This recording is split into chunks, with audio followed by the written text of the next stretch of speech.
Good evening बच्चों। चलिए बेटा, आज जो आपका FST 4 हुआ है उसका केमिस्ट्री का डिस्कशन स्टार्ट करते हैं।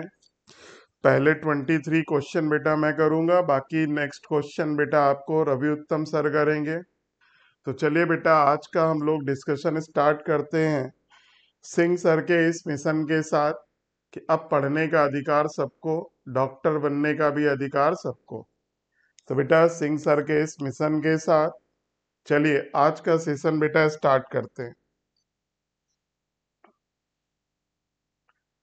क्वेश्चन नंबर बेटा 46, विच of the following stability order is correct.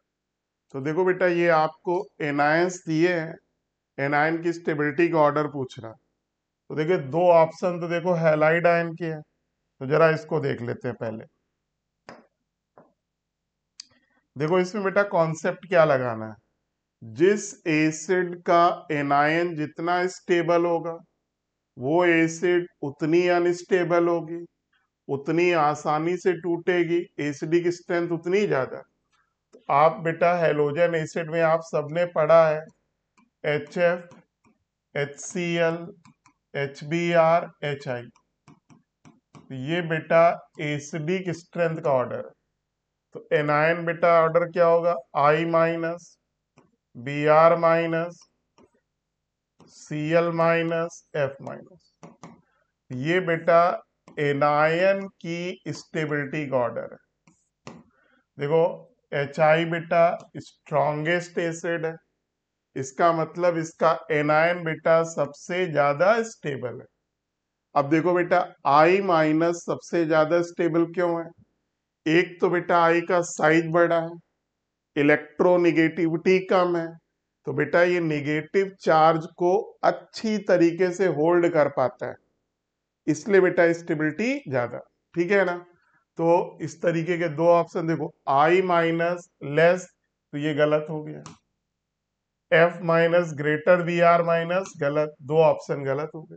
अब आइए इसमें, यही कॉन्सेप्ट इसमें लगाओ। मिथॉक्साइड आयन का बेटा एसिड क्या होगा, एल्कोहल।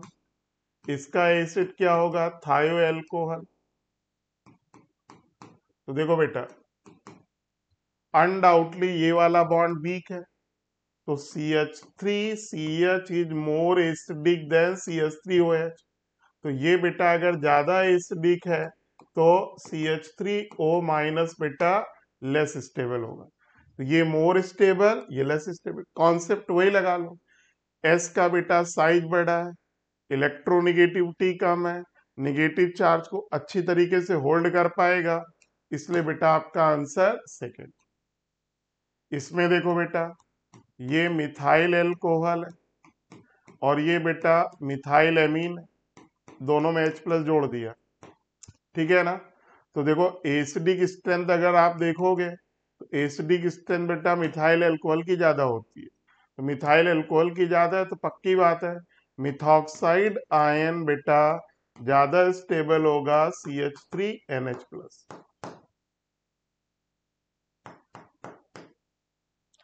तो इसका करेक्ट आंसर बेटा सेकेंड। कॉन्सेप्ट क्या लगाया हमने, जिस एसिड का एनायन जितना स्टेबल वो एसिड उतनी अनस्टेबल, उतनी आसानी से बेटा H प्लस।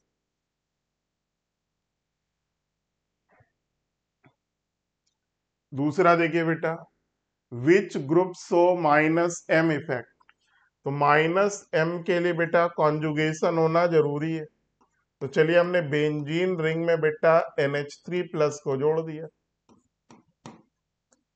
अब देखो बेटा अगर ये -M शो करेगा तो इलेक्ट्रॉन पेयर इधर जाएगा, इलेक्ट्रॉन पेयर इधर जाएगा तो बेटा इस वाले कार्बन पे प्लस चार्ज आएगा, इस पे पहले से प्लस है, डेवलप क्या हो रहा, माइनस। ठीक है ना? तो यहाँ डबल बॉन्ड है, नाइट्रोजन कितने बॉन्ड बना रहा बेटा, 5 बॉन्ड। नाइट्रोजन मैक्सिमम कितने बॉन्ड बना सकता है, 4, इसलिए बेटा NH3 plus plus M show नहीं करेगा। फिर देखिए बेटा रिंग के ऊपर बेटा हमने ये जोड़ दिया। देखो यहां जरा अंतर समझो,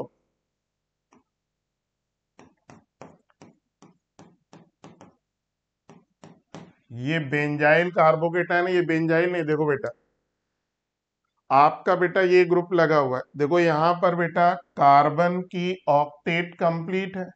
तो ऑक्टेट कंप्लीट है तो बेटा ये कॉन्जुगेट सिस्टम से इलेक्ट्रॉन लेगा नहीं, तो ये बेटा प्लस एमसो नहीं करेगा। अगर ये होता, ये लोन पेयर नहीं होता, तब बेटा CH2 प्लस रिंग के साथ माइनस एमसो कर देता। लेकिन चूंकि यहाँ कार्बन की बेटा ऑक्टेट कंप्लीट है, तो ये बेटा रिंग से इलेक्ट्रॉन अपनी ओर खींचेगा ही नहीं, दैट्स वाई बेटा ये भी शो नहीं करेगा। और आप सबको मालूम है टॉलवीन यानी रिंग के ऊपर CH3, ये बेटा क्या शो करता है, हाइपर कॉन्जुगेशन। तो बेटा बचा कौन, SO3H। और आप सबने पढ़ा है जो एटम रिंग से डायरेक्ट अटैच होता है, अगर उसके पास पाई बॉन्ड है तो बेटा माइनस एमसो करता है। SO3H minus M, aldehyde minus M, ketone minus M, carboxylic acid minus M. तो 47 का आंसर फोर्थ। ठीक, देखो प्लस एम माइनस एम इसमें दिया हुआ है। फिर देखिए बेटा, which of the following structure of beta D glucose pyranose. ठीक है ना, देखो दो तरीके का होता है, alpha D beta D. Glucose की बात कर रहा, तो देखो ये वाले आपके बेटा फर्स्ट एंड सेकंड तो ग्लूकोज है, थर्ड एंड फोर्थ तो बेटा कीटोज है। तो पहली बात तो बेटा थर्ड एंड फोर्थ हो ही नहीं सकता। ठीक, तो अब देखिए फर्स्ट और सेकंड में क्या है, एक अल्फा होता है एक बीटा होता है। तो नंबरिंग करिए, देखो ये ऑक्सीजन से नंबरिंग करो, 1 2 3, 1 2 3 4 5 6, 1 2 3 4 5 6। ठीक है ना, तो जब एक नंबर पे OH होगा तो बेटा वो अल्फा अल्फा डी ग्लूकोपायरोनोज होगा या बीटा डी ग्लूकोपायरोनोज। अगर बेटा OH नीचे की तरफ है तो उसको बेटा अल्फा बोलते हैं, ऊपर की तरफ है बीटा बोलते हैं। तो आप किसको ढूंढ रहे हो बेटा, बीटा को। तो ये आपका आंसर होगा।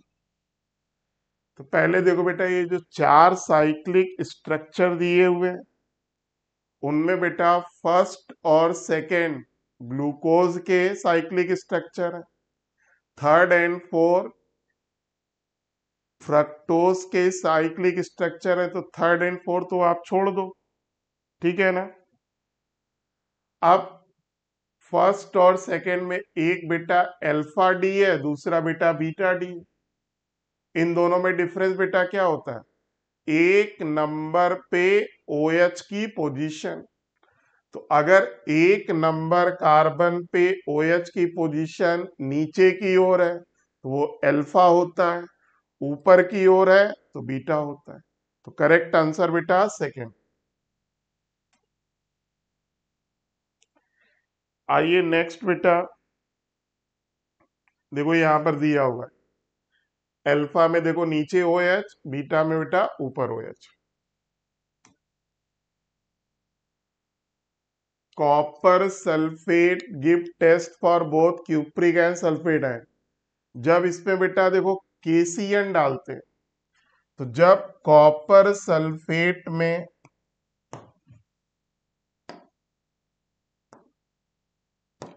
जब बेटा कॉपर सल्फेट में आप KCN डालते हो,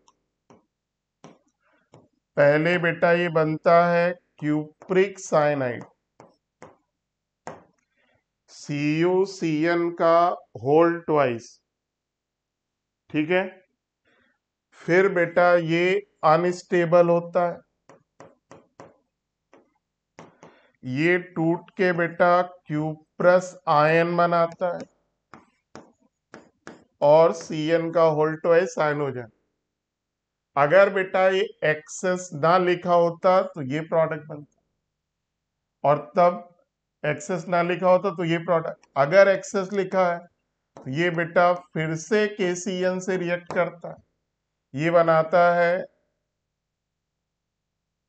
3KCl। तो ये बनाता है बेटा K3CuCN होल 4। ठीक, तो देखो बेटा CuCN एक्सेस KCN के साथ कॉम्प्लेक्स कंपाउंड बना रहा। आपका Cu बेटा अगर इसको आयनाइज करोगे तो क्या हो जाएगा, CuCN का होल 4 3 आपका बेटा Cu बड़े ब्रैकेट के अंदर है, कॉम्प्लेक्स आयन बना रहा, फ्री फॉर्म में है नहीं, तो बेटा ये आपको Cu डबल प्लस का टेस्ट नहीं देगा। तो due to formation of complex ion.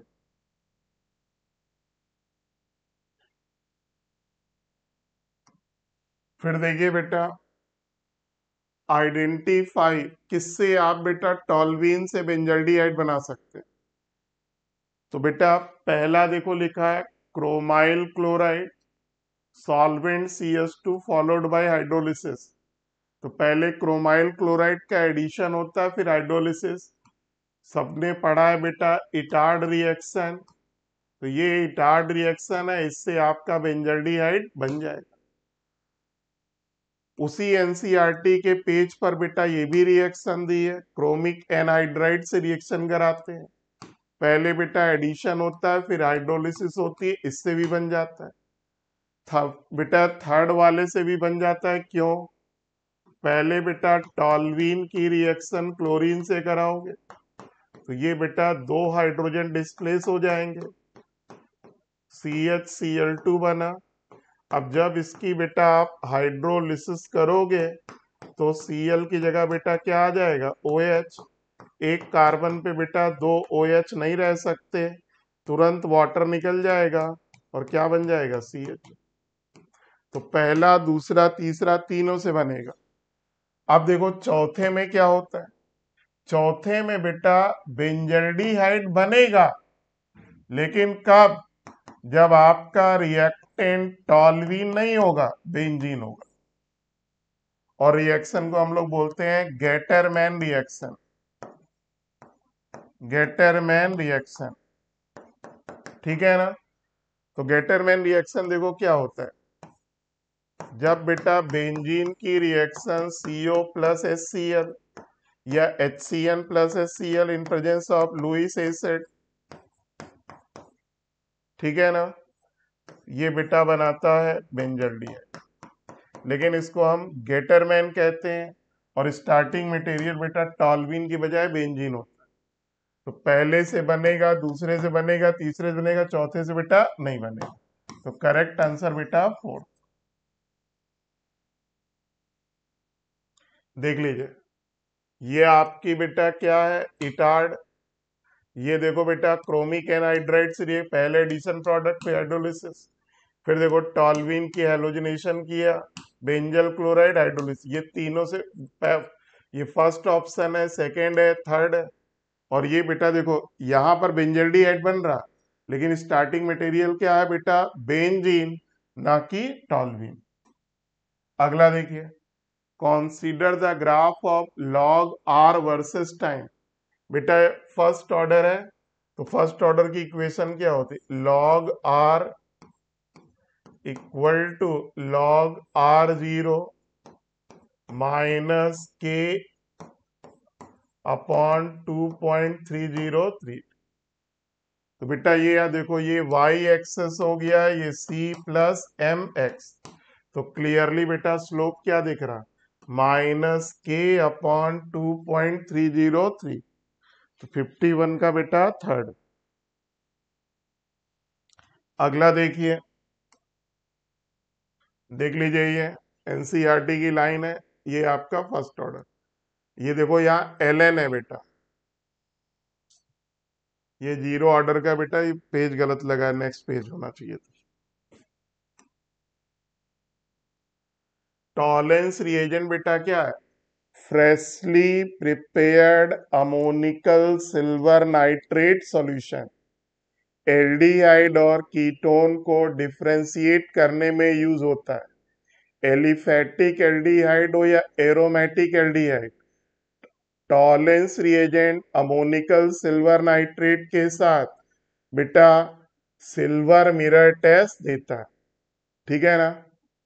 और ये जो लिखा है aqueous copper sulphate, alkaline solution of sodium potassium tartrate Rochelle salt, ये बेटा किसका है, कॉम्बिनेशन है फेलिंग सॉल्यूशन का। एक होता है फेलिंग ए, एक होता है फेलिंग बी। फेलिंग बेटा सॉल्यूशन भी एल्डिहाइड कीटोन को डिफरेंशिएट करता है, लेकिन एरोमेटिक एल्डिहाइड फेलिंग सॉल्यूशन को रिस्पॉन्स नहीं करते। तो इसका आंसर बेटा first.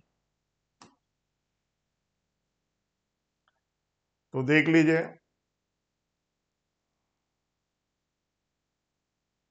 Tollens reagent ammoniacal freshly prepared ammoniacal silver nitrate, ठीक है ना। फेलिंग बेटा दो होते हैं, Fehling A Fehling B. Fehling A क्या होता है, aqueous copper sulphate. Fehling B बेटा क्या होता है, Rochelle salt, sodium potassium tartrate. अगला देखिए बेटा, मैच लिस्ट। देखो बेटा, बेंजीन से हम लोगों ने क्या बनाया बेटा, C6H5CO, ठीक है ना। कीटोन बनाया है बेटा, CO, C2H5 को इंट्रोड्यूस किया है। एक तरीके से बेटा हमने RCO को इंट्रोड्यूस किया है।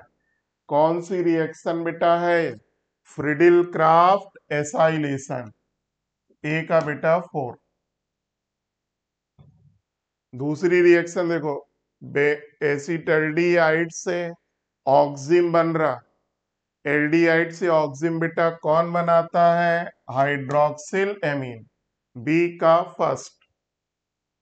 फिर देखो बेटा, एसिटल्डिहाइड से क्या बन रहा बेटा, क्रोटन एल्डिहाइड, ये बेटा कौन सी रिएक्शन है, एल्डोल कंडेंसेशन। पहले बेटा एसिटल्डिहाइड के दो मॉलिक्यूल एल्डोल बनाते हैं, बीटा हाइड्रोक्सी एल्डिहाइड या कीटोन। उसका बेटा जब गर्म करते हो तो डिहाइड्रेशन होता है, पानी निकलता है, क्रोटन एल्डिहाइड। तो सी का सेकेंड।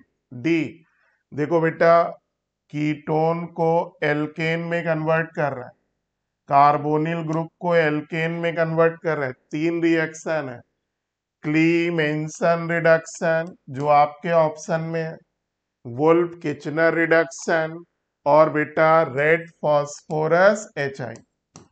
ये तीनों कार्बोनिल कंपाउंड को मिथाइलिन में कन्वर्ट करते हैं। ए का बेटा 4, बी का फर्स्ट, सी का सेकेंड और डी का थर्ड। सेकेंड आंसर, आंसर बेटा सेकेंड। अगला देखिए,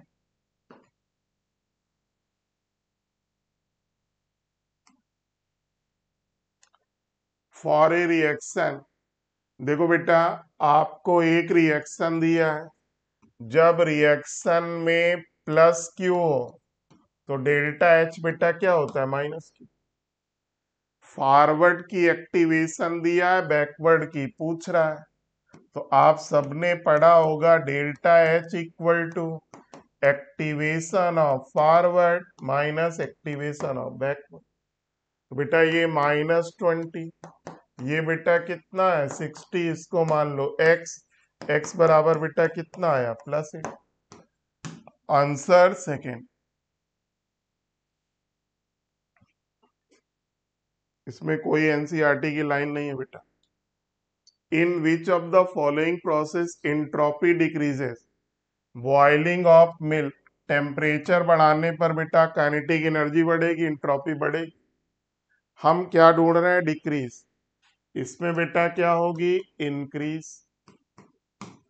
क्रिस्टलाइजेशन, सुक्रोज, बेटा सुक्रोज का सॉल्यूशन है, उससे हम शुगर सेपरेट कर रहे हैं, लिक्विड से एक तरीके सॉलिड में जा रहे हैं हम लोग। तो बेटा इसमें इंट्रोपी बेटा क्या होगी, डिक्रीज। यहां देखो बेटा डेल्टा Ng कितना है, -2, इसमें भी इंट्रोपी क्या होगी, डिक्रीज। यहाँ देखो डेल्टा एन जी बेटा क्या है, +1, इसमें बेटा क्या होगी, इंक्रीज। तो देख लो बेटा, आपको डिक्रीज ढूंढना है। इंक्रीज का केवल इंक्रीज के कितने ऑप्शन, दो। डिक्रीज के बेटा दो, बी एंड सी। 55 का थर्ड।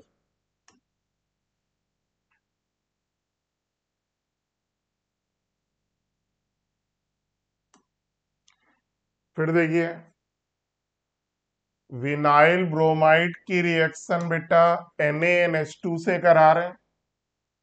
NaNH2 क्या है, डीहाइड्रो हेलोजिनेशन करेगा। यहां से हेलोजन, यहां से कार्बन बेटा, प्रोडक्ट क्या होगा, एसिटिलीन। और जब एसिटिलीन को रेड हॉट आयरन ट्यूब पे पास करते हैं तो इसके 3 मॉलिक्यूल बेटा पॉलीमराइज होके क्या बनाते हैं, बेंजीन। और इसको बेटा हम लोग बोलते हैं साइक्लिक पॉलीमराइजेशन। तो 56 का बेटा थर्ड। ठीक है ना, 56 का बेटा थर्ड।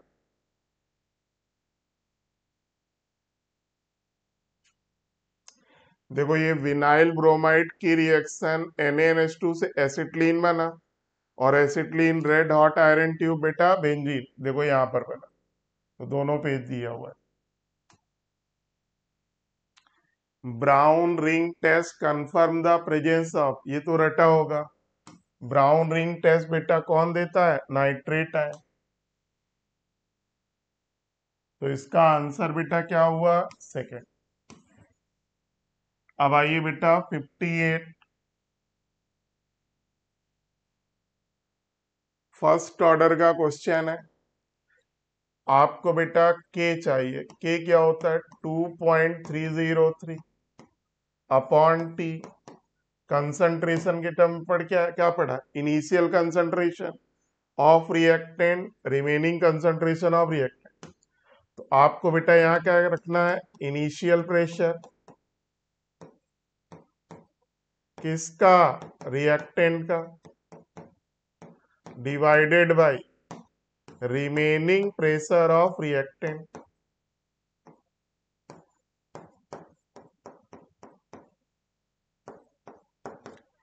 केवल बेटा जो फॉर्मूला आपने पढ़ रखा है ना, 2.303 upon T A R0 upon R. तो R0 क्या होता है, इनिशियल कंसंट्रेशन, तो यहाँ इनिशियल प्रेशर हो गया। बेटा नीचे R क्या होता है, रिमेनिंग कंसंट्रेशन ऑफ रिएक्टेंट, तो रिमेनिंग। तो देखो ये 2.303 अपॉन टाइम बेटा कितना है, 20 मिनट।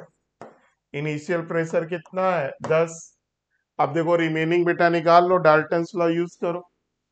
देखो ये क्या है, A गिव्स B प्लस सी।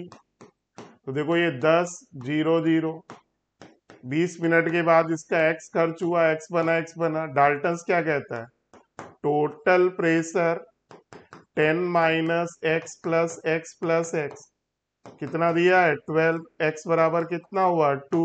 तो बोलो A का प्रेशर बेटा कितना बचा, 10 माइनस एक्स, 10 माइनस 2 कितना हुआ बेटा, 8। यहां लाके रख दिया बेटा 8। देख लो कौन सा ऑप्शन है बेटा, फोर्थ।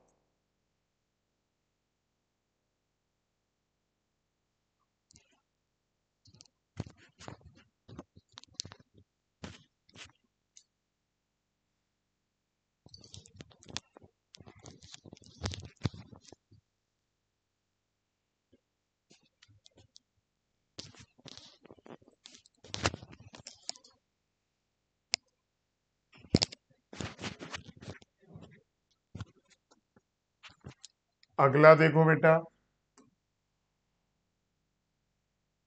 देखो एनसीईआरटी में बेटा एज इट इज दिया हुआ है, initial pressure, remaining pressure of reactant. Pressure does not have any significant on solubility of solid and liquid, बिल्कुल सही बेटा। सॉलिबिलिटी ऑफ गैस पर प्रेशर का इफेक्ट होता है। अगर आप सॉलिड को बेटा वाटर में डिसॉल्व कर रहे हो, किसी दूसरे लिक्विड को डिसॉल्व कर रहे हो, प्रेशर का कोई इफेक्ट नहीं होता, क्योंकि सॉलिड और लिक्विड बेटा क्या होते हैं, इनकम्प्रेसिबल। प्रेशर का इफेक्ट किस में होता है बेटा? केवल गैस में। जब आप गैस को पानी में डिसॉल्व करते हो, प्रेशर का इफेक्ट होता है। इफेक्ट किस रूल से गवर्न होता है? हेनरी लॉ से। Mass of gas dissolve per unit volume directly proportional pressure. तो बेटा एसर्शन सही है, रीजन भी सही है, तो बेटा दोनों सही है और करेक्ट एक्सप्लेनेशन।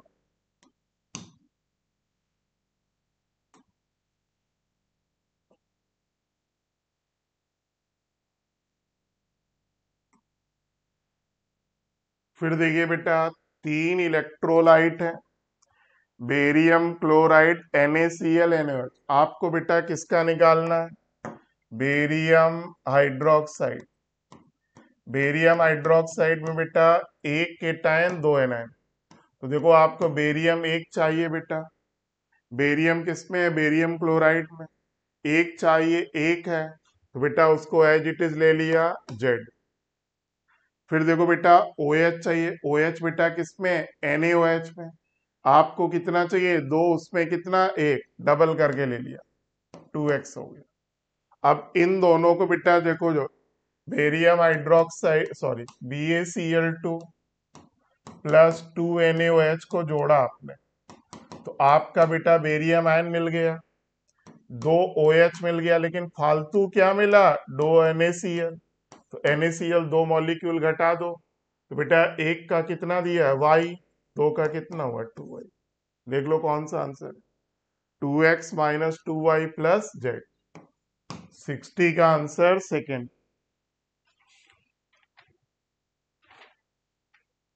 अगला देखिए,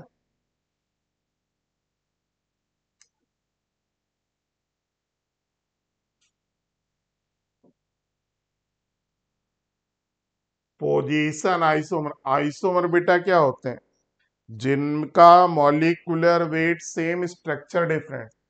आइसोप्रोपाइल एल्कोहल बेटा 3 कार्बन का, ये आपका आइसोप्रोपाइल एल्कोहल है। ये आपका टर्सरी ब्यूटाइल एल्कोहल है। तो पक्की बात है दोनों में कार्बन के नंबर डिफर कर रहे हैं, कोई आइसोमेरिज्म नहीं हो। सेकेंडरी ब्यूटाइल एल्कोहल मतलब OH बेटा 2 नंबर पे, N butyl alcohol CH3 CH2 CH2 CH2 OH। देखो इसमें भी कार्बन 4 है, इसमें भी कार्बन 4 है बेटा। OH की पोजीशन डिफर कर रही, पोजीशन आइसोमर। फिर तीसरा देखो, आइसोप्रोपाइल एल्कोहल में कितने कार्बन बेटा? 3। इसमें कितने? 4। कोई आइसोमेरिज्म नहीं हो। सेकेंडरी ब्यूटाइल एल्कोहल कितने कार्बन बेटा? 4। और टर्सरी ब्यूटाइल एल्कोहल 4। अब जरा इन दोनों में देखो कौन सी आइसोमेरिज्म। इसका नाम बेटा क्या है? 2 मिथाइल प्रोपेनॉल 2। और इसका बेटा क्या है? ब्यूटेनॉल 2। तो यहां पर बेटा देखो 3 कार्बन की चेन है, यहाँ 4। पोजीशन OH की क्या है? सेम। तो इसमें क्या होगी बेटा? Chain isomerism. तो आपका आंसर बेटा सेकेंड।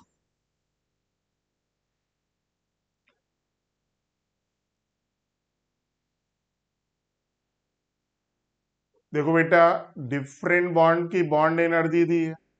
हीट ऑफ हाइड्रोजनेशन, सबसे पहले बेटा रिएक्शन लिखो, C2H4 इथाइलिन है ना बेटा, C2H4 plus H2 give C2H6। ठीक है बेटा। अब इसको बॉन्ड में कन्वर्ट करो सो दैट कि सब बॉन्ड नजर आए आपको। Plus H single bond H इधर बेटा H H। अब बेटा फार्मूला लगा दो, bond energy sorry delta H क्या होता है? Bond energy of reactant. कितने बॉन्ड है बेटा? 4 CH है। CH की बॉन्ड एनर्जी कितनी है? लास्ट वाली देखो, 410 plus C double bond C second वाली वैल्यू बेटा 600 plus H single bond H third वाली वैल्यू बेटा 400। ये बॉन्ड एनर्जी ऑफ रिएक्टेंट हो गया। Bond energy of product 6 into 410 और सी बेटा कितना है 350। जोड़ घटा लो बेटा, 6 4 10 1000 210 का 1000 ये हो गया है, और उधर बेटा 350 और 420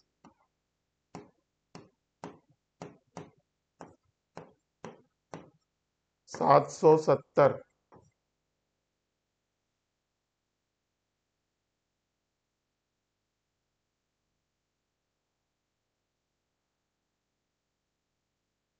कितना आया 230 600 400। सॉल्व करिए जरा सही से। इधर देखिए, ये 6 और 4 1000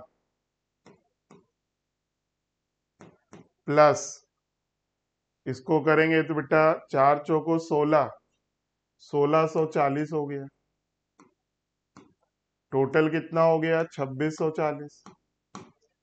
इसको जोड़ो बेटा, 6 चौको 24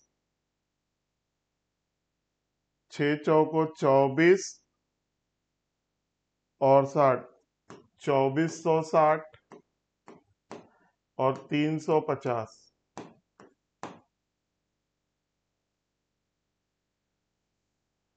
2460 350। अब इसमें बेटा घटाओ, 2810 2640 0 11 में 4 गया 7 7 में 6 गया 1 सिंबल माइनस। आंसर बेटा फर्स्ट।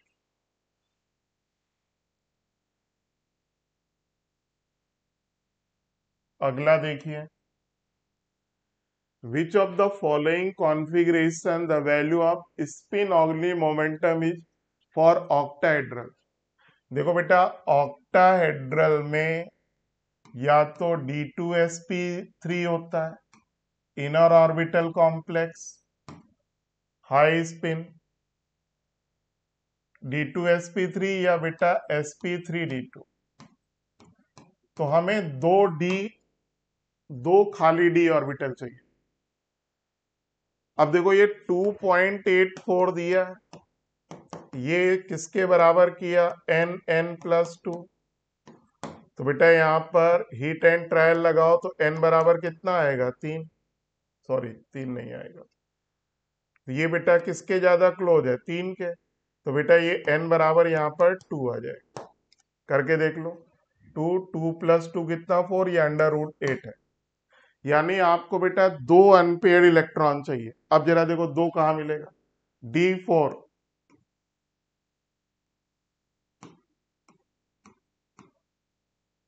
D4 बेटा स्ट्रॉन्ग फील्ड लिगेंड है।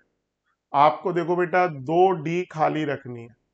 स्ट्रॉन्ग फील्ड लिगेंड है तो D2sp3 हाइब्रिडाइजेशन होगा, 2D खाली है, तो अब 4 कैसे भरोगे, 1 2 3 4। वैसे 4 देखो बेटा आपने यहां तक भरा, ये पेयर्ड हो गया। तो इसमें देखो 2 अनपेयर्ड इलेक्ट्रॉन है, ये आपका सही है। अब अगर D3 वीक फील्ड लिगेंड है तो D बेटा बाहर का यूज होगा, 3 बेटा आपके ये होंगे, तो 3 अनपेयर्ड इलेक्ट्रॉन होंगे। ठीक है ना, कोई पेयरिंग नहीं होगी, तो ये हमारा ऑप्शन नहीं है। अगर हम D5 ले ले बेटा, वो भी स्ट्रॉन्ग, हमें बेटा स्ट्रॉन्ग है तो 2 खाली करनी पड़ेगी, तो 5 भरोगे, 1 2 3 4 5, एक अनपेयर्ड इलेक्ट्रॉन, तो ये भी बेटा हमारा ऑप्शन नहीं होगा। अब आइए जरा D8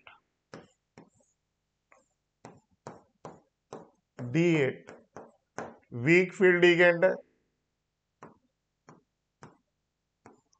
8 भरो बेटा, 8 भरोगे तो 1 2 3 4 5 6 7 8, दो अनपेयर्ड इलेक्ट्रॉन है बेटा। तो आपका आंसर क्या हो गया? First and fourth. Logical question है। फिर आइए, 1 ग्राम मॉलिक्यूल का मतलब बेटा होता है 1 मोल। और क्लियरली क्या दिख रहा? 1 मोल V2O5 किससे बना है बेटा? 2 मोल V एटम से प्लस 5 मोल ऑक्सीजन एटम से। और एटम पे हम लोग बोलते हैं ग्राम एटम। तो आंसर बेटा क्या हो गया? सेकेंड। देखो बेटा question number 65, determine which of the following reaction taking place at constant pressure represent surrounding. कह रहा बेटा इन चारों में कौन सी रिएक्शन सराउंडिंग को रिप्रेजेंट करेगी कांस्टेंट प्रेशर पर। ठीक। और सराउंडिंग बेटा सिस्टम पे काम करेगा, वर्क ऑन द सिस्टम। तो ऐसे क्वेश्चन में बेटा हम लोग देखो, सिंपल कॉन्सेप्ट क्या है कि वो रिएक्शन सराउंडिंग का काम करेगी अगर वर्क ऑन द सिस्टम होना है, जिसमें वॉल्यूम कॉन्ट्रैक्ट हो। वॉल्यूम कॉन्ट्रैक्ट बेटा किसमें होता है? Delta N G less than 0 अगर केमिकल रिएक्शन है। तो देखो इसका डेल्टा एन जी बेटा -1 है, वॉल्यूम कॉन्ट्रैक्ट हो रहा। इसका बेटा -3 है, वॉल्यूम कॉन्ट्रैक्ट हो रहा। ये भी सही है, ये भी सही है। इसका डेल्टा एन जी बेटा +2 है, वॉल्यूम एक्सपेंड हो रहा। गलत। अब देखो चौथे वाले में, चौथे वाला देखो बहुत इंटरेस्टिंग है। आपको लगेगा कि भाई सॉलिड से लिक्विड में जा रहा है, वॉल्यूम बढ़ रहा है। नहीं, यहाँ वाटर का केस है, आइस का केस है। आइस बेटा एक एब नॉर्मल सॉलिड है।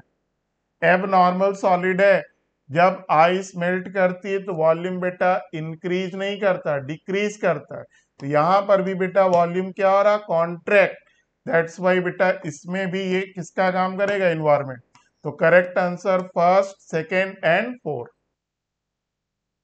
फिर देखिए बेटा, आपके पास AgBr का सेपरेट सॉल्यूशन है, AgCl का सेपरेट सॉल्यूशन है। सेपरेट सॉल्यूशन में AgCl की सॉलिबिलिटी x है, AgBr की y है। अब आपने दोनों को मिक्स कर दिया, ठीक है ना? तो नई सॉलिबिलिटी बेटा पूछ रहा है। तो देखो बेटा AgCl किस में टूटेगा? Ag plus Cl minus. अगर ये x है तो बेटा ये x होगा, ये x होगा। AgBr बेटा किस में टूटेगा? Ag प्लस Br माइनस में। ये बेटा y है तो ये y होगा, ये y होगा। तो देखो पहला वाला तो बेटा गलत है, Ag प्लस बराबर Br minus equal to Cl minus होगा, यहाँ पे गलत है। ये भी बेटा गलत है। अब यहाँ देखो क्लियरली क्या दिख रहा है? Ag प्लस के दो सोर्स है, तो दोनों सोर्स से टोटल कितना हुआ? x plus Y. Answer fourth. फिर देखिए,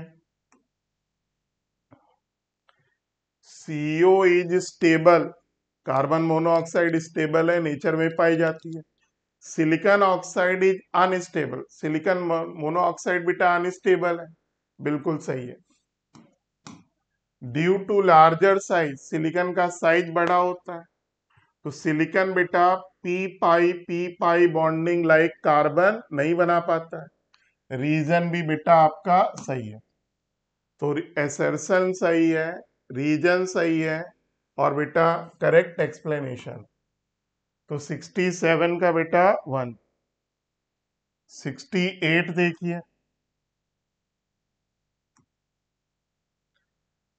अमोनिया किसके साथ आइसोस्ट्रक्चरल है? तो अमोनिया में बेटा क्या है? एक लोन पेयर है, एक lone pair, 3 bond pair. Hybridisation sp3, लेकिन लोन पेयर के कारण स्ट्रक्चर क्या होता है? पिरामिडल। अब ढूंढो बेटा, SeO3 डबल माइनस। सिलिकॉन किस ग्रुप का है? सेकंड, सॉरी 6 ग्रुप का। O माइनस, O माइनस, एक लोन पेयर। तो वंस देखो बेटा, एक लोन पेयर है, 3 बॉन्ड पेयर है, तो यहां पर हाइब्रिडाइजेशन क्या होगा, sp3। और बेटा चूंकि लोन पेयर है तो पिरामिडल होगा, ठीक। CH3 minus, once again negative charge, एक lone pair 3 bond pair, hybridisation sp3, ये भी बेटा क्या होगा, पिरामिडल। BH3, 3 बॉन्ड पेयर, 3 बेटा क्या है, बॉन्ड पेयर, लोन पेयर बेटा क्या है, 0। यहाँ हाइब्रिडाइजेशन क्या होगा, sp2, और ये क्या होगा, प्लेनर। तो ये आपका ऑप्शन नहीं है। CH3 प्लस,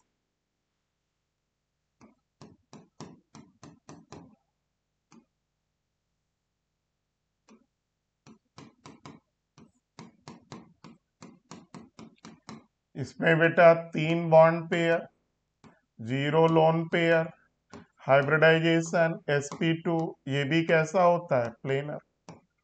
हम बेटा क्या ढूंढ रहे हैं, पिरामिडल। तो पिरामिडल कौन हुआ, 1 एंड 2, 1 एंड 2 ओनली बेटा कौन सा ऑप्शन हुआ, थर्ड।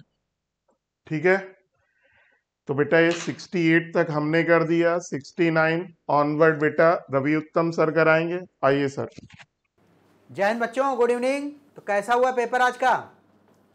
तो बहुत ही अच्छे लेवल का एक पेपर था, जिसमें से फर्स्ट 46 से लेकर आपके 68 तक क्वेश्चन डिस्कस हो चुके हैं, और मैं आपको डिस्कस करूंगा क्वेश्चन नंबर 69 से 90 तक। क्लियर है? तो 1 बाय 1 हम लोग स्टार्ट करते हैं। देखो जरा, यहाँ पर पहला ही क्वेश्चन है एसर्शन रीजन का कथन और कारण का। तो यहाँ पर कहा गया है कि the mineral corundum Al2O3 is colourless. बिल्कुल बात सही है। व्हेन प्योर, जब प्योर होता है तो ये कलरलेस होता है। However when various M+3 transition metal are present in trace amount, अगर इसमें various M+3 transition metal ion present होते हैं तो ये कह रहे हैं कलर्ड होता है और बनाते क्या है, जेम स्टोन। तो बेटा बात अगर यहाँ पर ये +3 की जगह यहाँ पर क्रोमियम +3 लिखता तो ये बात बिल्कुल सही हो जाती। तो ऐसा नहीं कि कोई भी M+3 ले लें, कोई भी M+3 ले लें तो कलर्ड ये जेम स्टोन बन जाएंगे। तो ये स्टेटमेंट इसकी वजह से गलत हो गया कि कोई भी M+3 नहीं चलेगा, Cr+3 चल पाएगा। जरा देखो, और यहाँ पर जो कलर होता है वो dd ट्रांजिशन की वजह से होता है। तो the colours are produced due to dd transition within the d orbitals of the transition metal ion. तो ये बात भी बिल्कुल सही है। तो एसर्शन इनकरेक्ट हो गया और रीजन करेक्ट हो गया। Assertion is incorrect but reason is correct. Answer will be 4। Clear है? देखिए यहां पर ये आपको एनसीईआरटी में यहां पर दिया हुआ है Cr+3 की Al2O3 में अगर Cr+3 की अगर इम्प्योरिटी मिला दें तो ये कलर्ड हो जाता है। ठीक है, तो यहां पर दो चीजें ध्यान रखना, एक तो कौन सा, रूबी, और एक है एमराल्ड। तो यहां पर भी देखिए क्रोमियम+3 का इम्प्योरिटी है। क्लियर है? तो ये है रूबी और ये है एमराल्ड। क्लियर है? नेक्स्ट, अगला question, question number 70।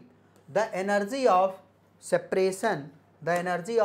Separation of an electron in hydrogen atom is in excited state is 3.4।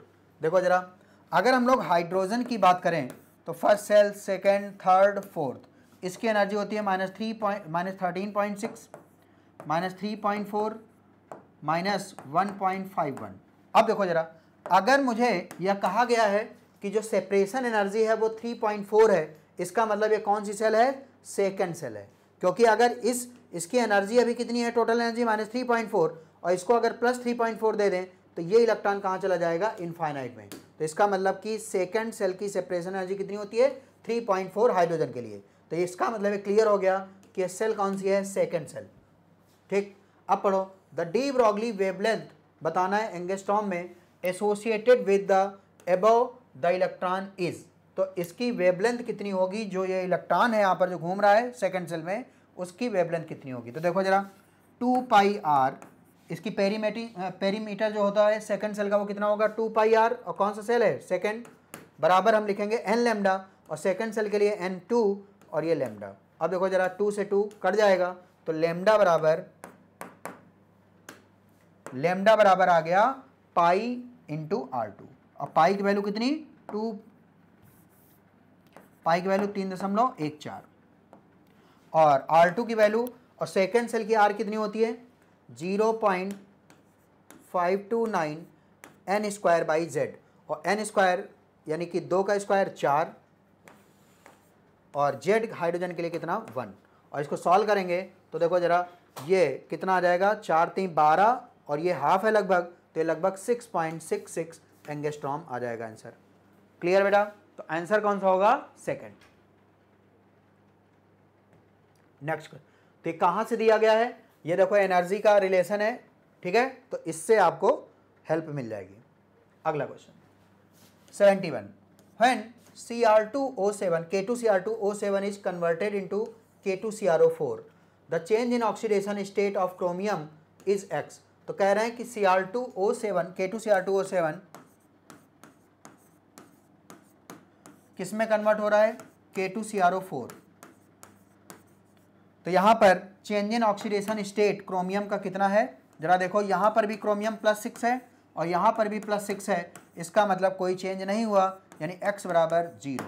अगला कह रहे हैं कि जब K2Cr2O7 की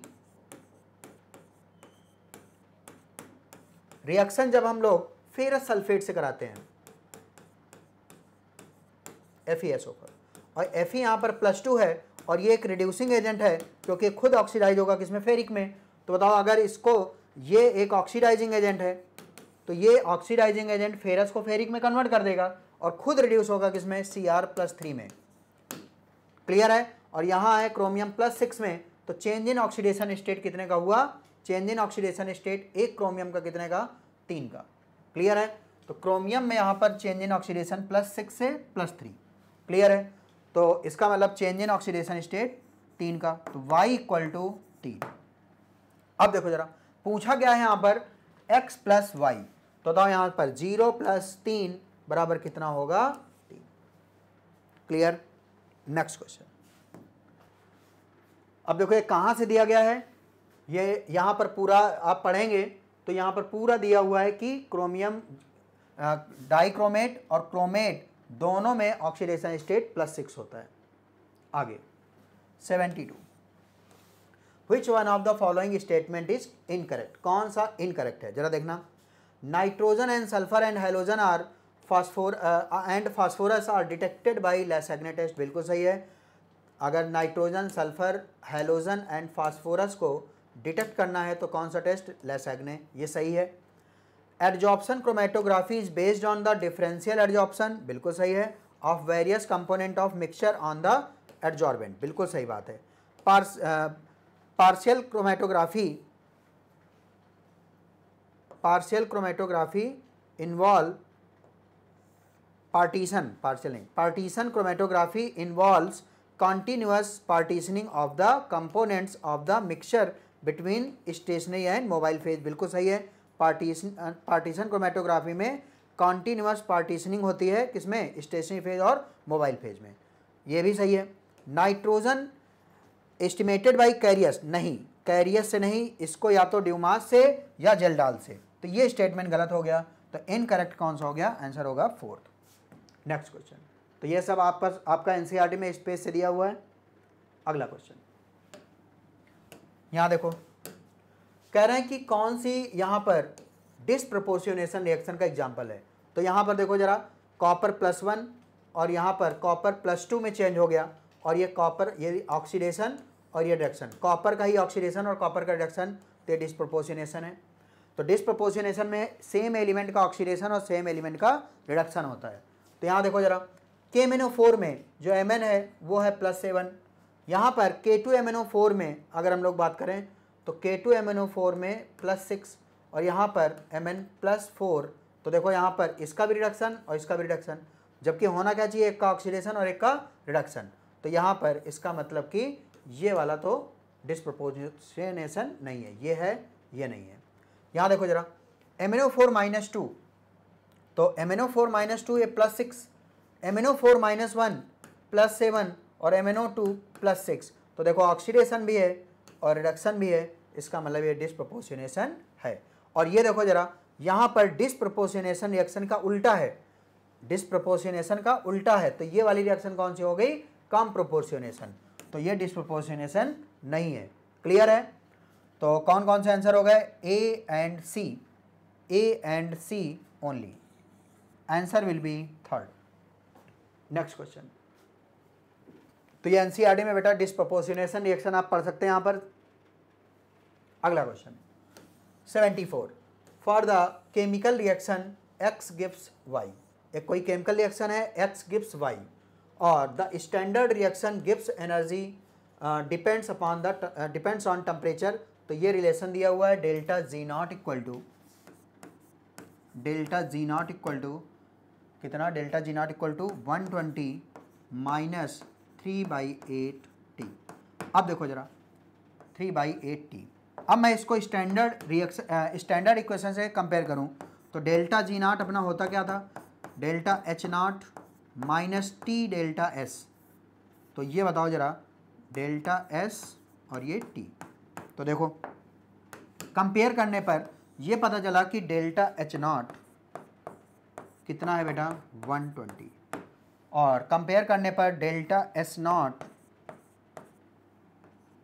कितना हो जाएगा 3/8, तो यहाँ से हमें पता चल जाएगा इक्विलिब्रियम टेम्परेचर। इक्विलिब्रियम टेम्परेचर क्या होगा, delta H not by delta S not, तो रखा मैंने डेल्टा एच नॉट कितना 120 और ये डेल्टा एस नॉट 3/8, ठीक है।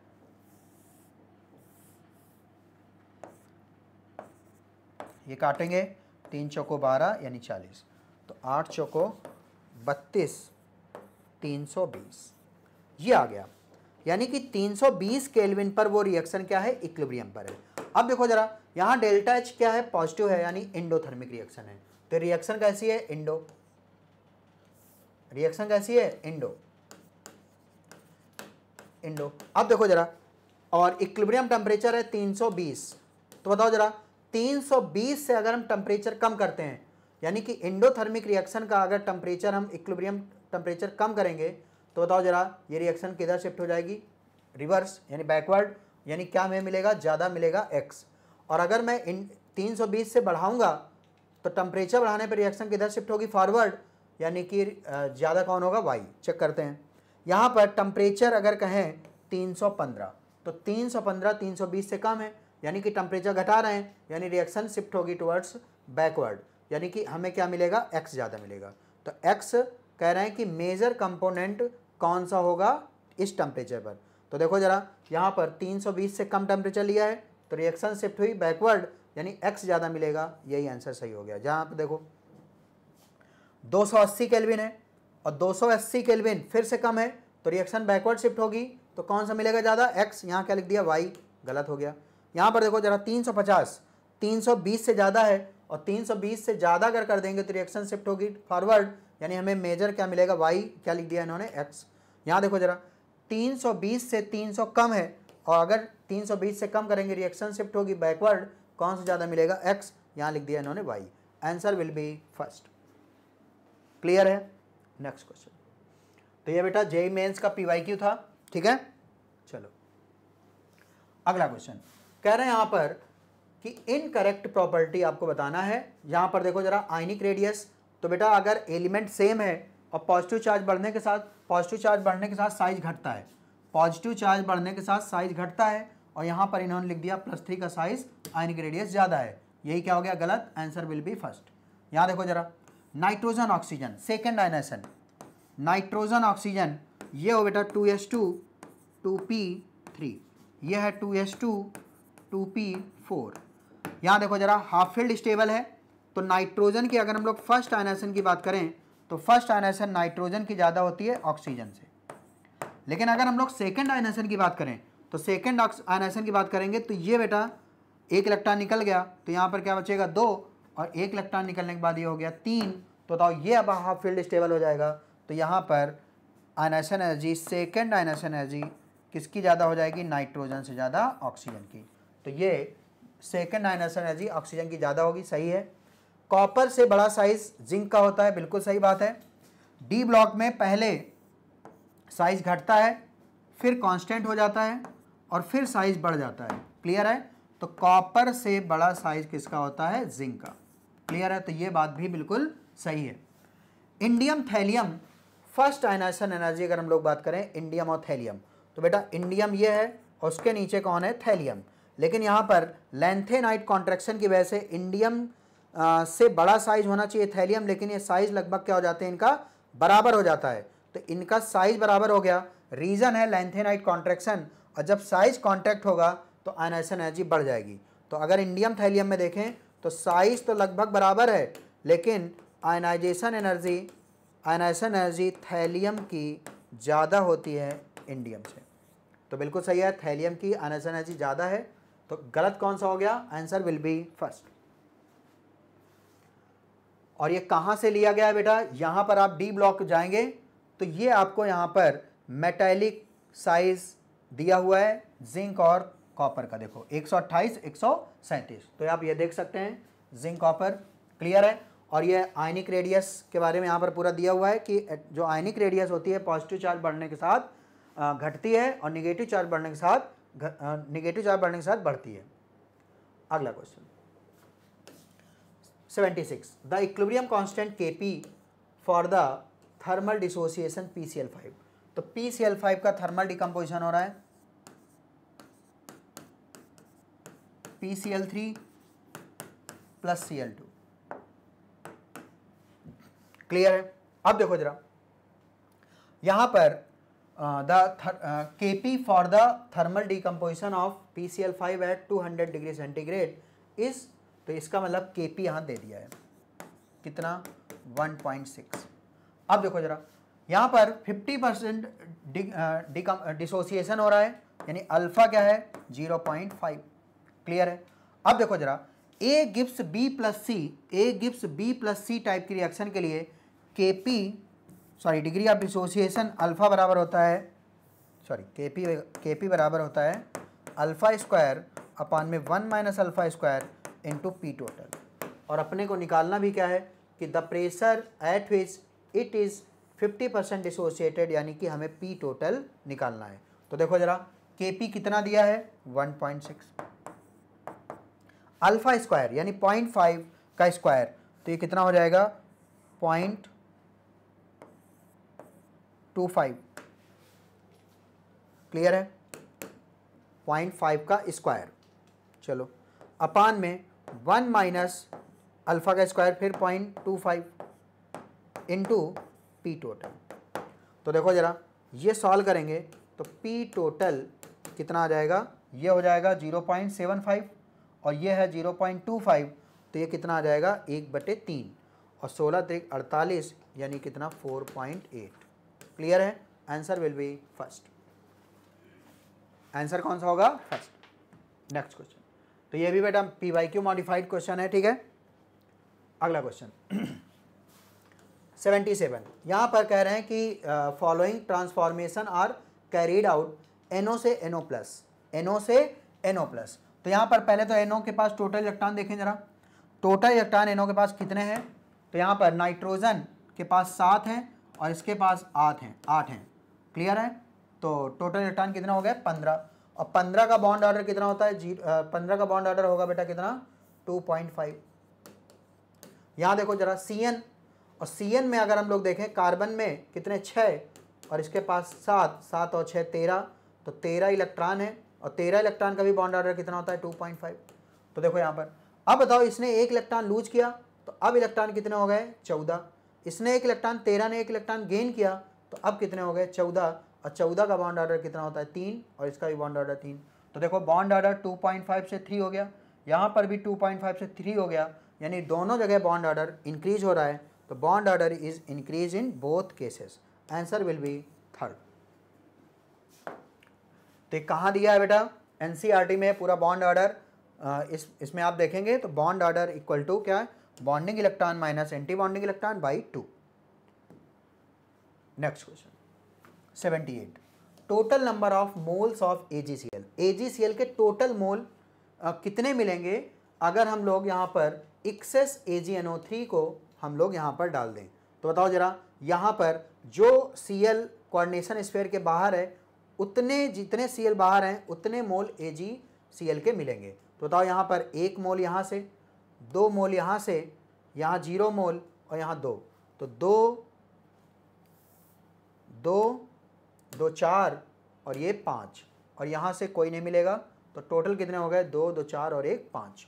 तो 5 मोल AgCl के वाइट प्रेसिपिटेट मिलेंगे।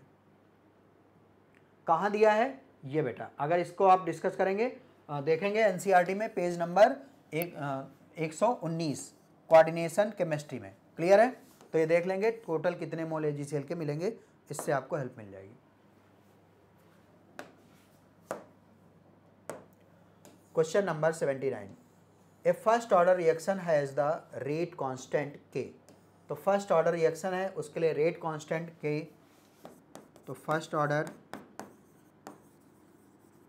रिएक्शन है उसके लिए रेट कांस्टेंट K कितना दिया है, 4.6 इंटू 10⁻³ सेकेंड इनवर्स। ओके चलो अब देखो जरा, कह रहे हैं कि रिएक्शन कंप्लीट हो जाती है 1000 सेकेंड में। पहली बात तो फर्स्ट ऑर्डर रिएक्शन को कंप्लीट होने में इनफाइनाइट टाइम लगता है, क्लियर है। इसका मतलब कभी भी रिएक्शन फर्स्ट ऑर्डर रिएक्शन कभी कभी कंप्लीट नहीं होती, तो ये बात गलत हो गई। The reaction has half life 500 second. कह रहे हैं कि जो रिएक्शन का इस रिएक्शन का हाफ लाइफ है वो 500 सेकेंड है। तो निकाल लेते हैं, जो टी हाफ होता है वो होता है 0.693/K, और K मैं रख रहा हूँ 4.6 इंटू 10⁻³ और ये -3 को ऊपर ले जाएं +3, यानी 1000 और 1000 का मल्टीप्लाई करेंगे तो कितना हो जाएगा 693/4.6, और इसको सॉल्व करेंगे बेटा 500 नहीं आएगा, 500 से बहुत कम आएगा, क्लियर है। तो ये गलत हो गया। The time required for 10% completion, कह रहे हैं 10% रिएक्शन कंप्लीट होने में 25 गुना समय ज़्यादा लगेगा 90%, नहीं उल्टा है बेटा। कह रहे हैं यहाँ 10% रिएक्शन जो कंप्लीट होने में 90% से भी ज़्यादा लग रहा है, ऐसा बात कहाँ हो सकती है। 90% रिएक्शन कंप्लीट होने में ज़्यादा समय लगेगा, 10% रिएक्शन कंप्लीट होने में कम समय लगेगा। तो बताओ ये कह रहे हैं कि 90% रिएक्शन कंप्लीट होने में जो समय लग रहा है उसका 25 गुना 10% रिएक्शन कंप्लीट होने में लग रहा है, तो ये बात तो बिल्कुल ही गलत हो गई। ये देख लेते हैं, the degree of dissociation is equal to first order के लिए 1 - e⁻⁻kt होता है। तो देखते हैं जरा, डिग्री ऑफ डिसोसिएशन होता है डिसोसिएटेड मोल अपान में इनिशियल मोल। तो बेटा इनिशियल मोल A0, डिसोसिएटेड मोल क्या होता है, इस इनिशियल माइनस टी समय बाद बचे, और टी समय बाद बचे क्या होता है AT, और AT होता है बेटा A0 - KT।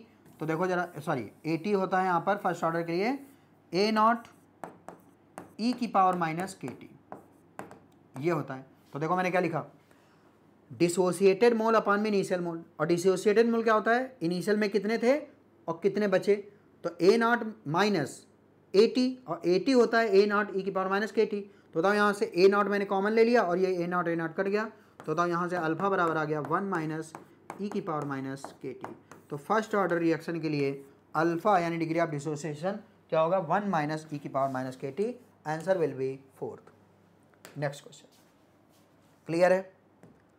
चलो यहाँ देखो जरा, कह रहे हैं यहाँ पर डबल सॉल्ट कौन कितने हैं, ठीक है। तो देखो जरा, ये है ferrous sulphate ammonium sulphate .6H2O, ferrous ammonium sulphate, ये डबल सॉल्ट ही होता है। यहाँ देखो जरा, कॉपर सल्फेट .4NH3 वाटर, तो ये बेटा एक कॉम्प्लेक्स कंपाउंड है, CuNH3 और ये बाहर SO4 वाटर होगा, तो ये कॉम्प्लेक्स कंपाउंड है, तो A डबल सॉल्ट है। यहाँ पर देखो जरा, ये पोटास एलम है, डबल सॉल्ट होता है, और ये यहाँ पर FeCN6 और ये K4 FeCN6 बन जाएगा। तो ये है कॉम्प्लेक्स, तो ये भी नहीं होगा। आंसर कौन सा हो जाएगा? A and C, A and C only. Clear है? तो ये एक कॉम्प्लेक्स कंपाउंड है K4FeCN6। चलिए अगला कह रहे हैं कि यहां पर बॉन्ड एंथैल्पी, बेटा यहां पर अगर हम लोग कार्बन फैमिली की बॉन्ड एंथैल्पी देखें तो टॉप टू बॉटम जाने पर CC bond, SIS, SI bond, GEG bond और SN bond, top to bottom जाने पर बॉन्ड लेंथ बढ़ेगी, और बॉन्ड लेंथ बढ़ेगी तो बॉन्ड डिसोसिएशन एनर्जी घटेगी। आंसर कौन सा हो जाएगा?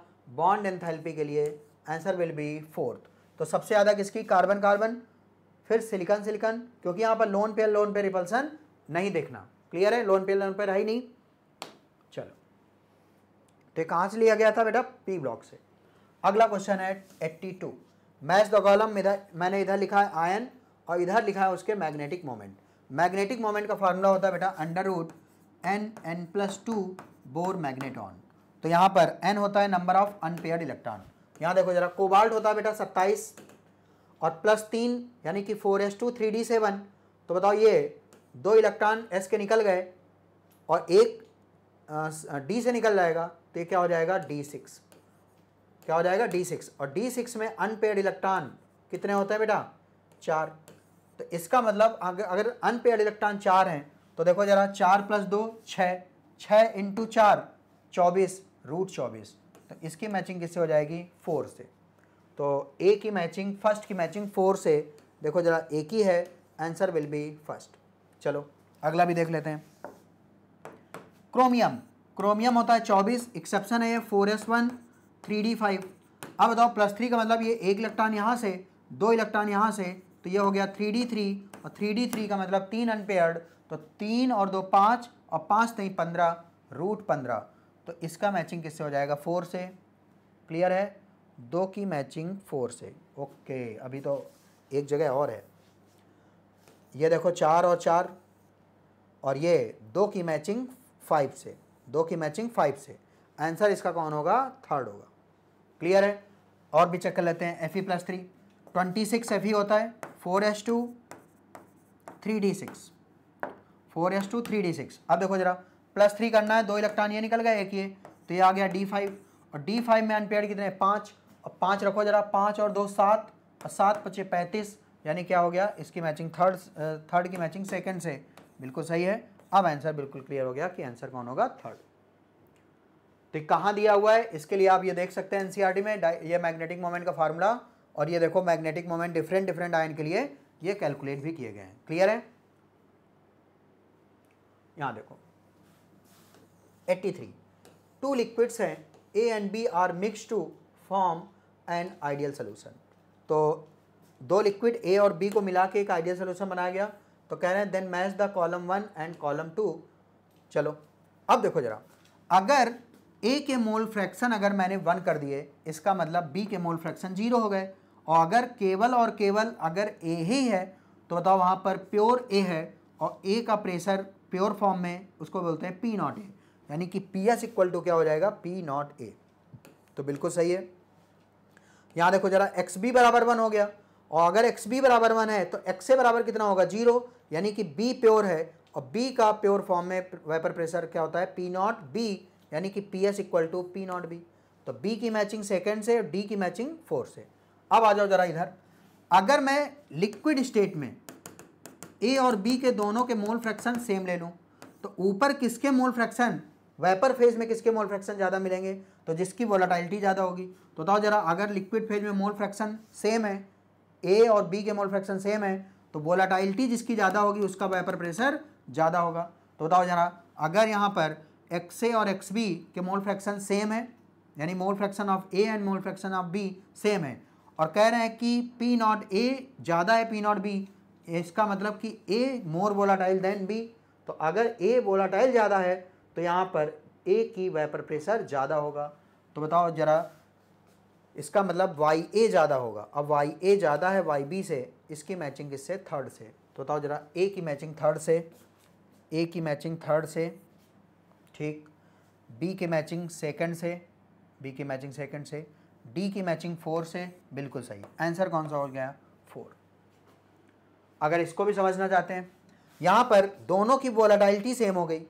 अब दोनों की वोलेटिलिटी सेम अगर हो गई तो जिसके मोल फ्रैक्शन यहाँ ज़्यादा होंगे उसका वेपर प्रेशर ऊपर ज़्यादा मिलेगा। तो बी का मोल फ्रैक्शन ज़्यादा है तो बी के वेपर प्रेशर ज़्यादा होगा। आंसर क्या होगा? फर्स्ट। क्या बात समझ में आ रही है? वैसे तो अगर हम लोग मोल फ्रैक्शन ना तो सेम हो, वोलेटिलिटी भी सेम ना हो, तो जिसका मोल फ्रैक्शन इनटू उसका पी नॉट का मल्टीप्लिकेशन जिसका ज़्यादा होगा उसकी वोलेटिलिटी ज़्यादा होती है। बात समझ में आ रही? सॉरी, जिसका मोल फ्रैक्शन और उसका प्योर फॉर्म में वेपर प्रेशर का मल्टीप्लिकेशन ज़्यादा होगा उसकी वेपर ऊपर हमें ज़्यादा मिलेगी।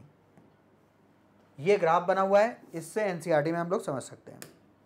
तो बेटा नेक्स्ट क्वेश्चन है आपका 84।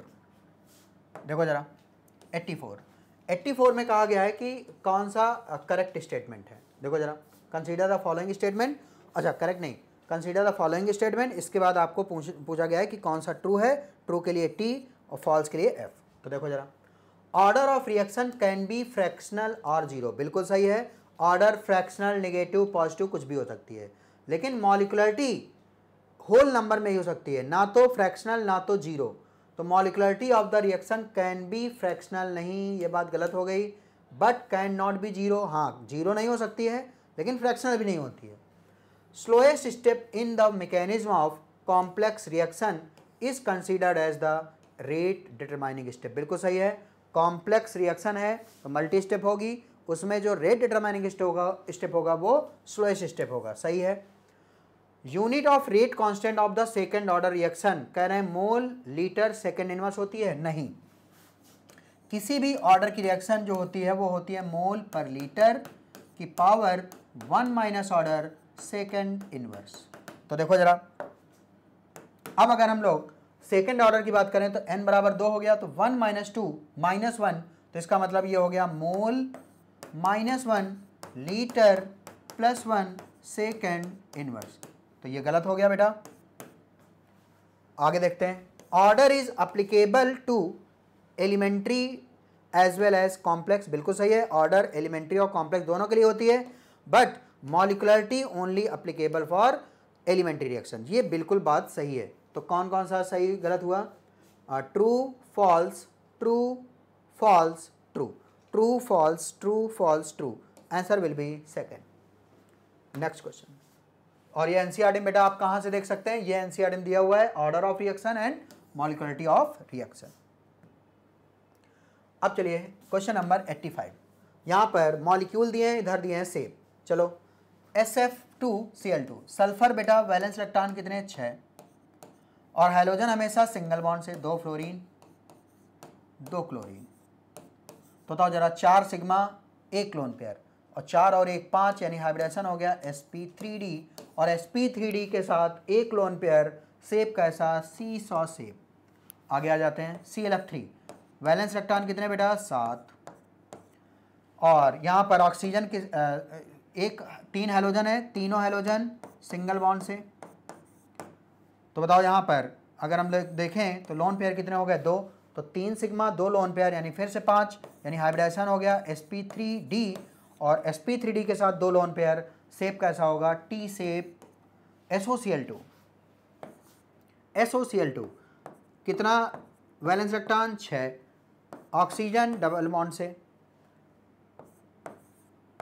हैलोजन सिंगल बॉन्ड से, तो 1 लोन पेयर। बताओ जरा यहाँ पर सिग्मा पाई सिग्मा सिग्मा, तो 3 सिग्मा 1 लोन पेयर। बताओ जरा हाइब्रिडेशन हो गया sp3, और sp3 के साथ 1 लोन पेयर, शेप कैसा होगा? पिरामिडल।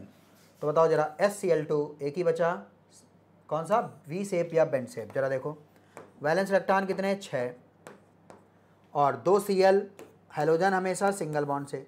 तो बताओ जरा 2 सिग्मा और 2 लोन पेयर, यानी हाइब्रिडेशन हो गया sp3, और sp3 के साथ 2 लोन पेयर, शेप कैसा होगा? वी शेप या बेंड शेप। तो बताओ यहाँ पर आंसर कौन हो गया? ए का थर्ड, बी का सेकंड, व बी का 4 एक ही जगह है, आंसर कौन सा? सेकंड। नेक्स्ट क्वेश्चन कहाँ दिया है बेटा? ये एनसीईआरटी में आपको चार्ट दिया हुआ है, इससे आप देख सकते हैं। नेक्स्ट क्वेश्चन पी ब्लॉक से है,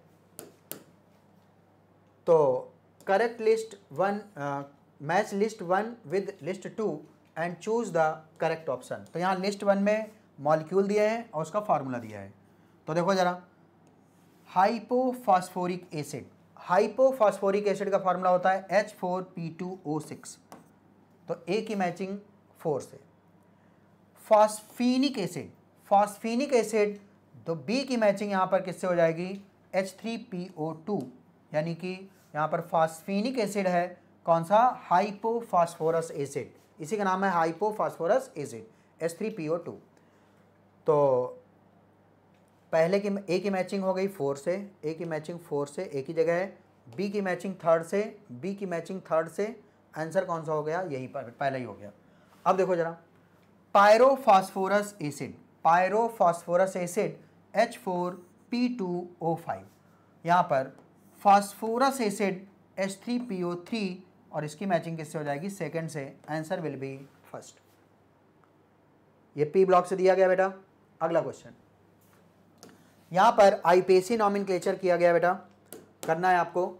जरा देखो, अगर हम लोग पहले प्रिंसिपल फंक्शन ग्रुप अगर इसमें देखें तो पहले तो हमें लग रहा है कि प्रिंसिपल फंक्शन ग्रुप में एसिड हैलाइड है, दूसरा हमें क्या लग रहा है, एस्टर समझ में आ रहा है, COO, ये एस्टर समझ में आ रहा है। तो एसिड हैलाइड और एस्टर में प्रियोरिटी ज़्यादा किसकी है, एस्टर की, तो इसे हमें क्या मानना पड़ेगा, एस्टर, ये क्लियर है। और एस्टर में अगर हम लोग प्रिंसिपल कार्बन चेन देखें, प्रिंसिपल कार्बन चेन में कितने कार्बन है, 1, तो देखो जरा, ये है प्रिंसिपल कार्बन चेन से बाहर एक सब्स्टिट्यूएंट और ये प्रिंसिपल कार्बन चेन से लगा हुआ है। तो सबसे पहले हमें किसका नाम लिखना होता है, ऐसा सब्स्टिट्यूएंट जो प्रिंसिपल कार्बन चेन से बाहर है, तो इसका नाम हो गया क्लोरोमिथाइल और इसका नाम है क्लोरो। तो पहले नाम किसका होगा, क्लोरोमिथाइल, तो क्लोरोमिथाइल, क्लोरो और एक कार्बन का एस्टर है, नाम होगा methanoate, chloromethyl, chloromethyl, chloromethanoate, chloromethyl, chloromethanoate, answer will be 1st। तो यहाँ पर ये देखना पड़ेगा principal function group acid halide है या एस्टर है, तो एस्टर की प्रायोरिटी ज़्यादा है तो मैंने ये लिया, क्लियर है। और यहाँ पर प्रिंसिपल कार्बन चेन 1 की है तो यहाँ पर मीथेनोएट हो जाएगा, लेकिन सब्स्टिट्यूएंट यहाँ पर 2 है, क्लोरोमिथाइल और क्लोरो, लेकिन हमें सबसे पहले उस सब्स्टिट्यूएंट का नाम लिखना होता है जो प्रिंसिपल कार्बन चेन से डायरेक्टली जुड़ा नहीं है। मॉडिफाइड PYQ, चलो क्वेश्चन नंबर 88, यहाँ पर 2 कंपाउंड आपको दिए गए हैं, ठीक है, और ये पूछ रहा है कि कौन से आइसोमर हैं। तो देखो जरा बेटा, अगर हम लोग यहाँ पर इस तरह को अगर हम लोग स्ट्रक्चर को चेंज करें तो ये वाला कार्बन फ्रंट कार्बन है और ये वाला कार्बन बैक कार्बन है। तो देखो, ये फ्रंट कार्बन को पहले मैं उठाया मैंने C लिख दिया, फ्रंट कार्बन, और इससे क्या क्या जुड़ा हुआ है, 2 H जुड़े हुए हैं यानी CH2 और एक मिथाइल है, तो मैंने ये मिथाइल लिख दिया। यहाँ देखो, अब मैंने ये बैक कार्बन लिख दिया, और इस बैक कार्बन से अगर देखें, बैक कार्बन देखें तो एक H और एक मिथाइल, यानी कि CH2 CH3, यानी ये नॉर्मल ब्यूटेन को मैंने इस तरह से लिख दिया है, क्लियर है। तो ये नॉर्मल ब्यूटेन है। इसको देखो जरा, ये फ्रंट कार्बन लिख दिया, इससे कितने हाइड्रोजन जुड़े हैं, 3, तो ये इसका मतलब ये CH3 हो गया। अब देखो जरा, ये बैक कार्बन हो गया, इस बैक कार्बन से एक मिथाइल यानी ये 2 मिथाइल जुड़े हुए हैं और एक H जुड़ा है, तो ये है आइसोब्यूटेन और ये है नॉर्मल ब्यूटेन। तो यहाँ पर 4 की चेन है और यहाँ 3 की चेन है और ये होंगे चेन आइसोमर। ऐसा लगता है कि ऐसे स्ट्रक्चर जब भी देखते हैं, कॉन्फॉर्मेशन बनाते हैं, तो हमें लगता है कॉन्फॉर्मेशनल आइसोमर है, लेकिन पहले स्टीरियो आइसोमर सोचने से पहले हमें स्ट्रक्चरल देखना पड़ेगा। अगर स्ट्रक्चरल आइसोमर का पार्ट है तो पहली प्रायोरिटी स्ट्रक्चरल को ही देते हैं हम लोग, क्लियर है। तो इस स्ट्रक्चर से देखकर ही नहीं कह देंगे कि कॉन्फॉर्मर हैं। अगला 89, यहाँ देखो जरा, यह है बेटा सैलिसिलिक एसिड। सैलिसिलिक एसिड से यहाँ पर किस चीज़ से रिएक्शन कराएं, रिएजेंट से, तो हमें ये मिल जाए। और यहाँ पर X कोई रिएजेंट है, इससे सैलिसिलिक एसिड की रिएक्शन कराएं पर ये मिल जा रहा है। तो देखो जरा, यहाँ पर पहले X पूछा है फिर Y पूछा है, तो पहले X की बात कर लेते हैं। देखो यहाँ पर OH से रिएक्शन हुई है और यहाँ पर OH का क्या हुआ है, एसिटाइलेशन। क्या हुआ है, एसिटाइलेशन। तो फिनॉल का यहाँ पर एसिटाइलेशन हो गया। तो देखो जरा, एसिटाइलेशन यहाँ पर या तो हम एसिड हैलाइड ले सकते हैं या एसिड एनहाइड्राइड ले सकते हैं, तो ऐसा यहाँ पर दो जगह है। क्लियर?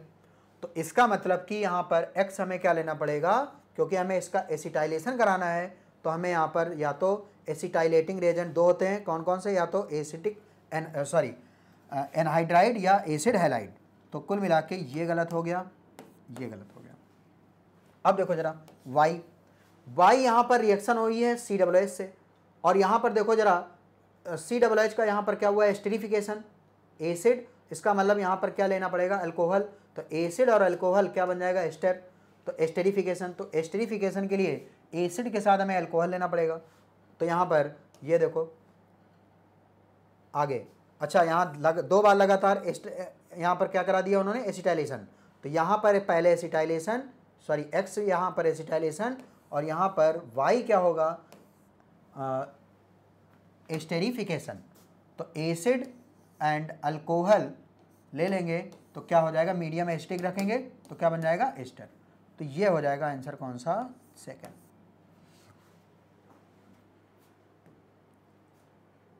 लास्ट क्वेश्चन है। यहाँ पर मैंने यहाँ पर अमीनो एसिड के नाम लिखे हैं और यहाँ पर 1 लेटर कोड लिखा है।